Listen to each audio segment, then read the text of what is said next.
Dame i gospodo, naša prijatelji Robert Šoban, dragi prijatelji, veliko mi je zadovoljstvo i čast da se obratim učesnicima konferencije Izazovi društvene odgovornosti. Pojam korporativne društvene odgovornosti relativno je nov u našem rečniku i u našoj svakodnevnici, ali veoma značajan. Ja slušam da vi govorite engleski, ja mislim će biti najlakše za mene da govori engleski nego naš jezik.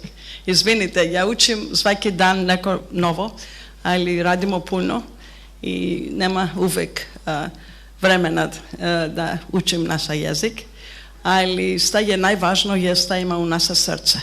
To je važno. Radimo kod naša srca. Radimo zašto ima ljubav. Radimo zašto ne želimo da vidi da ima patnje u naša zemlja, da ljudi osjećam sa mnom, oni su tražim samo jedan normalan život, naš narod, samo to, ništa više. I ja bih želila da budem sigurna da u naša zemlja, naša deca, naša stari ljudi i ljudi da treba da ima naša pomoć, oni su ima. To je šta je važno. I kad deca dođe u dvor da vidi kako je lepo naša spomenik tamo, oni su kaže princesa, gde je vaša kruna? Moj kruna je u moj srca. Bez ljubav nema ništa.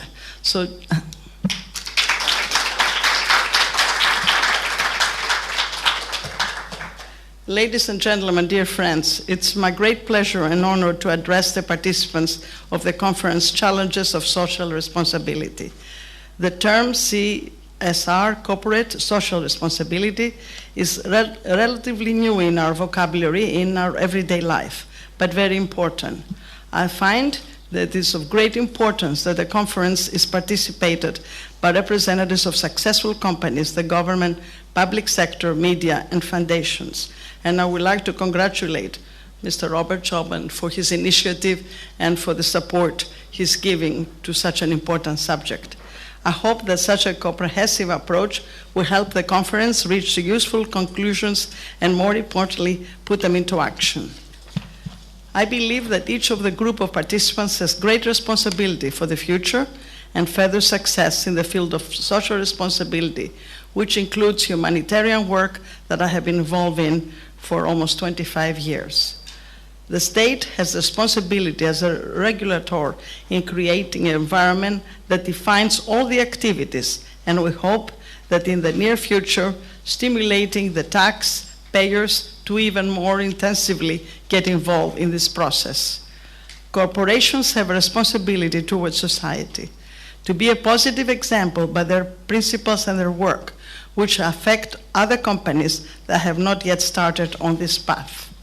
Charitable foundations must be eyes and ears of our society. They must follow all categories and situations and adhere their projects and actions to the most important needs of society, raising funds in the country but also abroad, which is of great importance given the limited resources of the country. Last but not least, it means that I would like to emphasize the importance of the media, which play a very important control function in the whole process, but also their huge responsibility for highly professional reporting of truth, not to circulation initiated scandalous headlines and text. In the end, I would like to also mention the tradition of philanthropy in Serbia is very long.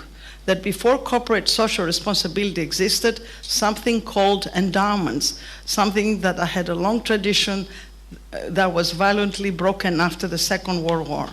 So I would like to appeal to all those Serbian domaćini who have provided the existence for themselves and their families to consider leaving some permanent trace in our homeland. What I would like to say is just a few words. When we came here in 2001, my husband and I, Prince Charles wanted to do an initiative of social responsibility together with my husband, which they did. If you were to look at Prince Charles' website and our website, it showed that my husband and the Prince of Wales were working together, because as we were coming here, he felt that social responsibility is number one. And this comes from a country that understands what it means to help all those in need. No government in the world does all the work by themselves. We need to be next to them, working with them, and we need to be an example. I was very lucky to have parents who taught me the joy of giving, not the joy of taking. And I'm hoping that one day our dear country here will have more givers than takers. I believe that we can do a lot. My husband and I just came from Florida and from California, where we met 900 people at 4 events. And most of them were from the diaspora. And most of them wanted to help. They don't know how. The people abroad love Nasha Otachbini. They know where it is, they want to help, whether they're first or second generation. And they're very anxious to help us. But also the companies that come here in Serbia to invest.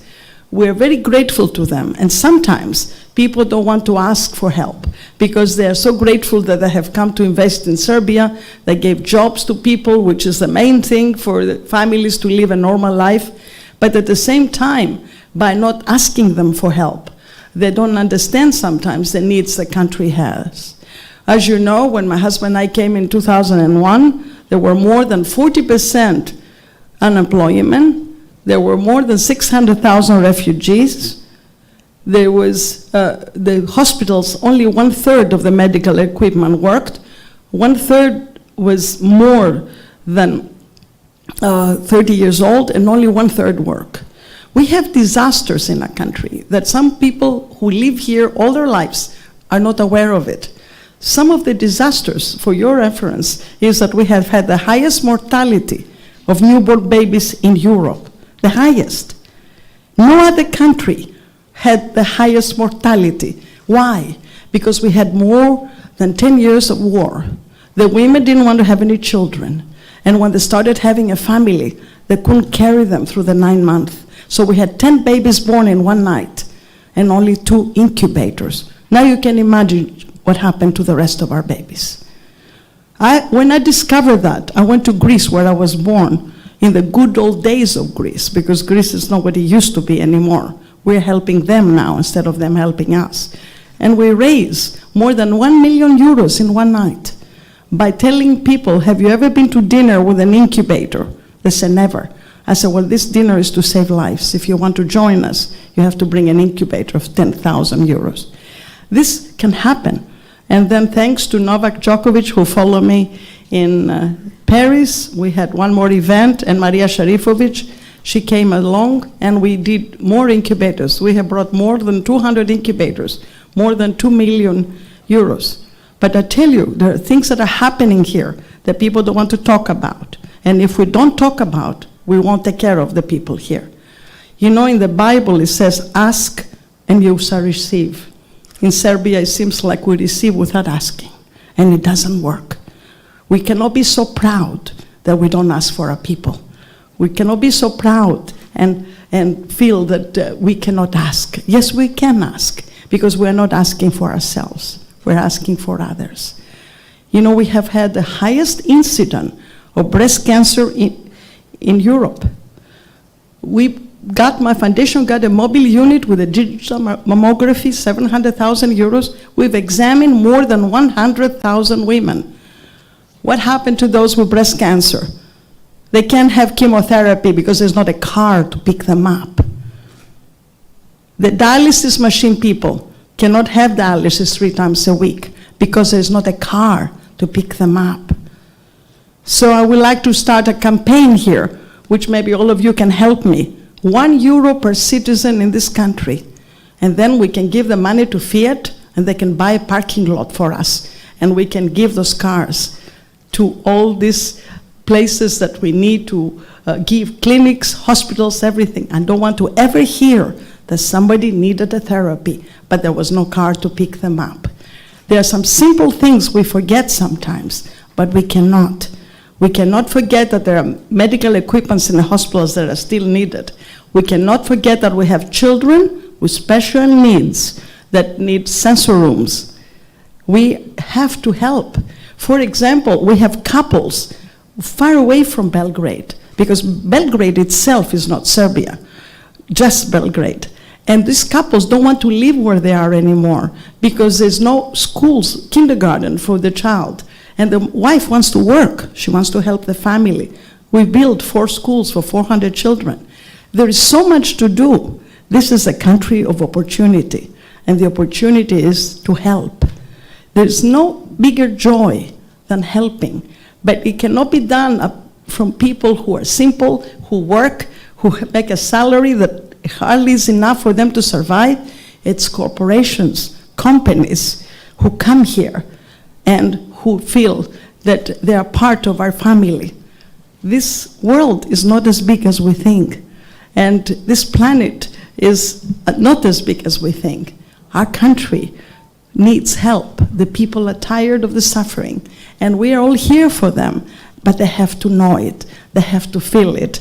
And we have offices, as you know, some of you in New York, in Chicago, in Toronto, in London, in Athens. But the most important thing is that we have people who are waiting for us and our help. So I believe we can all do it. I'd like to give you just 2 examples at the moment of how everything is possible. I remember before my husband and I came to Serbia in 2001, to live in Serbia, because we've been coming to Serbia since 1991. I remember that I asked the young people during the conflict, what can we do for you? They said, we would like to have a bicycle, at least to be able to go from place to place. I started thinking, and I asked the Rotary clubs to get me bicycles, and they got me hundreds of them, and they were in terrible condition. I never wanted to give those. And I had no money. It's wonderful when you don't have money, because you have to think. So I asked the prisons of United Kingdom, what are these prisoners doing every day? Can I give each one of them a bicycle? Hundreds and hundreds of bicycles came out from the prisons of UK in great shape. And if you look around Serbia, you will see in the back of the bicycles Her Majesty's prisons. So everything is possible. Everything is possible. I remember at some stage I got a call from someone saying, I have some clothes of my father, I want to give them to you in United Kingdom when we live there. Can I help you? I said, what do you do? She says, I'm a taxi dispatcher in Birmingham. I said, how can you help me in Serbia? She says, we have a newspaper that we put out every month to our taxi drivers, and I can ask them to give you their taxis for ambulances during the conflict. Do you know the amount of taxis that were donated to us for Serbia? Incredible amount of number of taxis. Even CNN picked it up and showed it everywhere. This was an absolute amazing opportunity to bring those taxis here. Jaguar painted them white, we put a Red Cross, we put Lifeline, and we send all those taxis here to be able to help all those who needed transportation when they were wounded, when they were walking and needed help and all that. So I believe that everything is possible. And what I believe that when people come here, all of us here can be an example to the newcomers. We can be an example because all of us can give. There's only one thing that we need to do, and that's organizing ourselves, market ourselves, and lobbying ourselves. Those are words that we're not very strong about, and I know that. But I can tell you, the world is ready to help us. We now have to be ready to accept that help. Thank you.